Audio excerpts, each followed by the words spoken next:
My name is Dinan Alasad. I am from Khartoum, Sudan. I grew up in Khartoum, specifically in Bahri. Any Bahri people in the house?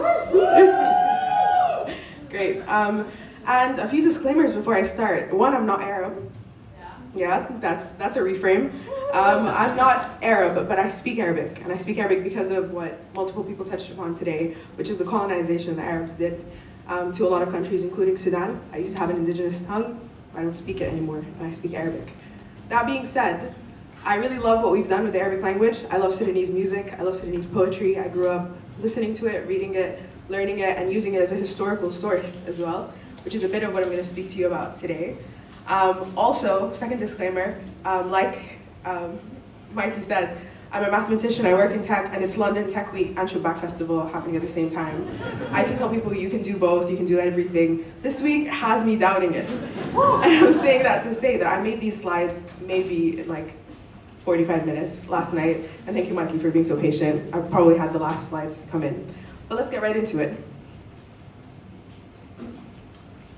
Right, okay, so I have always been fascinated by public transport. I started university studying civil engineering, and then I switched over to statistics, mostly because I was really, really interested in train scheduling and all the maths that goes into it, like how many tubes leave a station every day, how long do they stop at each stop, etc. And almost a year ago, my brother and my sister-in-law, who's here today, hi Iman, lent me a book about railways in Sudan that they had gotten from their neighbor. And I started reading it. I started reading about all the old routes that the trains and the buses would take. And something really strange kept happening. All of them sounded so familiar. And I'd never been on these routes. I mean, I grew up in Sudan, but like most Khartoum girls, I have not made it out of the city further than Medani. But I knew these routes. They were all just incredibly familiar. And I couldn't place it at first, but then it dawned on me. Music. I had heard them in songs, which is where the idea for this talk came from. I'm going to talk to you about public transport, music, and poetry in Sudan. Thank you. So, a little bit of context, Sudan is very big, 7 times as big as the UK, and this isn't even the biggest it's ever been. But there's only 45 million people in it, 55 million before 2011. And that means that connecting the country's states through rail, river transport, and buses made all kinds of trade possible. It also made it possible for example, a colonizer to pillage it more efficiently than ever before. And that's what the British had in mind when they brought trains to Sudan. They were thinking about the huge earning potential. But that's not what I'm going to speak about today. I'm going to speak about the introduction of public transport and how it impacted poetry and music. So I'm going to be speaking about the yearning potential of public transport systems. Right. More context. The vast majority of Sudanese people are not nomads. We like to stay where we are. We love to stay where we are. And before transport was in the picture, this was reflected in our music and our poetry. This is a picture of me and some friends Independence Day in Nile Street. So for example, most love poems were about falling in love with your neighbor. Longing to be closer to someone that you're close enough to see every day, but you're forced to sustain a certain halal distance from. You can hope to sit with them for a few moments, like this graphic, but most of the time you can only look at them. You can only watch them through the fence that you share. You can only hope that the wind carries over the sound of their laughter or the smell of their hair. And all of the poems about heartbreak followed one of 2 scenarios. One, you're in love with your neighbor. She was married off to her cousin. You're in love with your cousin. She's married off to her neighbor. Clear parameters.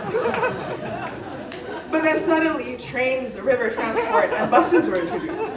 And now suddenly, your lover could be on the other side of the country by sundown.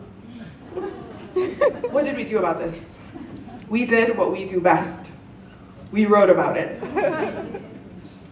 So in Sudan, songs belong to their writers, which means that every generation grows up listening to new recordings of the classics. All the songs that I'm going to be speaking about today are classics in that sense. They're songs that I grew up listening to, songs that we play at weddings, on the radio, songs we sing at gatherings.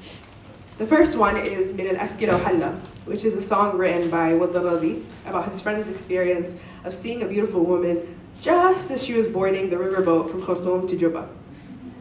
So the friend goes to the captain, he asks for the route. He wants to know the names of the destinations and the projected times they're gonna be arriving there, just so he can hold an image of her journey in his head, just so he can feel close to her in that way.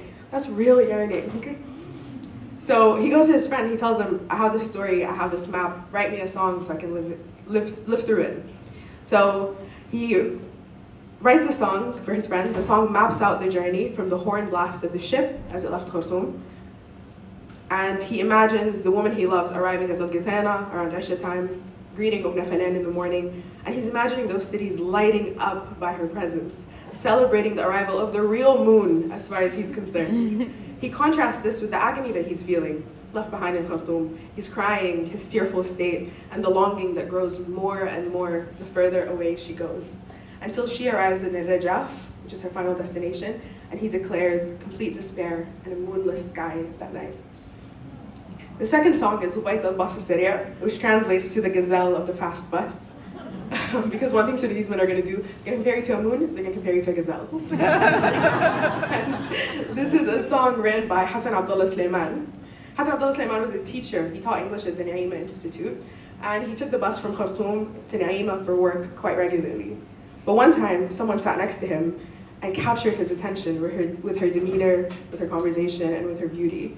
And he wrote this song about how quickly time seemed to pass between the stops when he was in her company, how he was holding his breath, hoping that she wouldn't get off at the next stop. He was so scared that he will lose all hope of finding love if he loses her before winning her affections. To the point where he gets to his stop and he says, I've abandoned the lessons, I've abandoned the children. I need to stay on this train, I need to stay on this bus. And he names each stop after that, as it marks a new level of intimacy between them. She smiles at him in a Shawwal. They speak at length in a Jazira Aba. And then their journey ends in Rebak, which is where the bus terminates. Maybe because it was her stop, and maybe because she stayed on to be around him too. The last song is Adbara. Adbara was written by Jamal Abdurrahim, and it was sang by the Jalad, which is a very popular band in Sudan. And it's about Jamal Abdurrahim's journey leaving home as a young boy. He's taking the train for the first time with nothing but a book, a notepad, and a small picture of him that he uses as ID.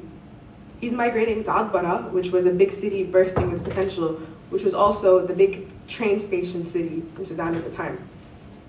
And as he's on this journey, he thinks about his family leaving Halfa generations ago, migrating after the Nubian villages were flooded because of the Great Dam. Except he's thinking they were together and I'm alone. He says, أنا لا أنيس لا جليس أحلام صغيرة ما بحسنة. All he has is his dreams.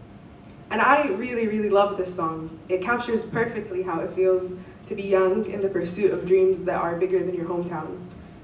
But you feel small and insignificant as you head towards them. I listen to it every time I leave my family to return to this city, to London, which is my Adbara. And there's so many more songs. Songs bargaining, begging to not let a lover leave, about vowing to write to your friend when they leave, about the most fertile farmlands becoming destitute deserts after the person that you love leaves. I think right now there's so many conversations about all the places Sudanese people have crowded now that the war has displaced so many of us. But I don't think enough people are considering the fact that we really, really wouldn't leave if we didn't have to. We historically and presently do not like leaving.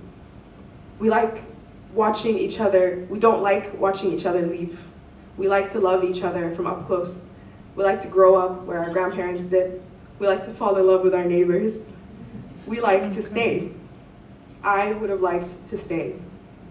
And all of these poems and songs about leaving are about going a few states over or just down the Nile. Now we're leaving to go continents apart. So what do? Me personally, I'm following in footsteps that I trust. I'm writing about it. You can read my writing if you scan the first QR code, and you can listen to the songs I spoke about if you scan the second one. Thank you.